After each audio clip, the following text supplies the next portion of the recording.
Hello everyone, welcome back. আজকের BBC এক্সপ্রেশনের প্রথমটি হলো থিঙ্ক আউটসাইড দ্য বক্স।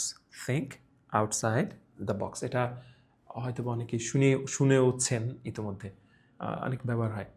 অর্থাৎ চেনা জানা বা জানাশোনা বা আমাদের গতানুগতিক চিন্তার বাইরে গিয়ে নতুনভাবে ভাবা, এটাই হচ্ছে think outside the box. Okay, example, we need to think outside the box. আমাদের নতুনভাবে ভাবতে হবে। গতানুগতিক যেভাবে আমরা সলিউশন করছি বা যেভাবে ভাবছি, এর বাইরে গিয়ে নতুনভাবে ভাবা প্রয়োজন। Next one, leave no stone unturned. Leave no stone unturn, এটা হয়তো এটাও অনেকে জানেন।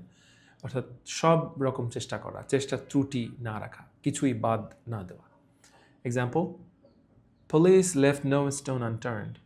পুলিশ সব দিক খতিয়ে দেখছে, সব কিছু তারা মানে খুঁটিয়ে খুঁটিয়ে দেখছে, কোনো তারা চেষ্টার ত্রুটি করছে না। So leave no stone unturned. Okay, and the last one is dig your heels in. dig your heels in. মানেটা হচ্ছে একগুঁয়ে হয়ে নিজের সিদ্ধান্তে অটল থাকা। আমরা অনেক সময় এরকম দেখি, কিছু মানুষ থাকে এরকম খুবই স্টাবর্ন, অর্থাৎ একগুঁয়ে, রাইট? মানে যা বলছে তো বলছেই, হ্যাঁ তো হ্যাঁ, না তো না।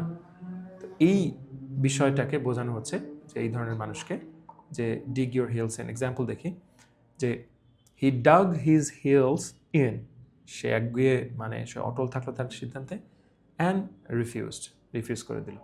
তার মানে কি, সে একগুঁয়ে হয়ে না করে দিল। কোনো একটা বিষয় আপনি রাজি করাতে চাইছিলেন, তো দেখা গেল সে একগুঁয়ে আগে থেকেই হয়তো ছিল,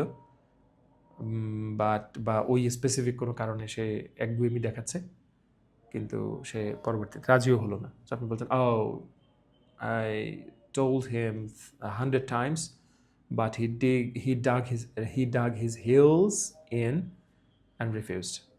যে না, আমি বলেও তাকে লাভ হয় নাই, রিফিউজ করে দিলাম। Anyway, thank you so much for watching us, and দেখা হচ্ছে পরের ভিডিওতে। বাই।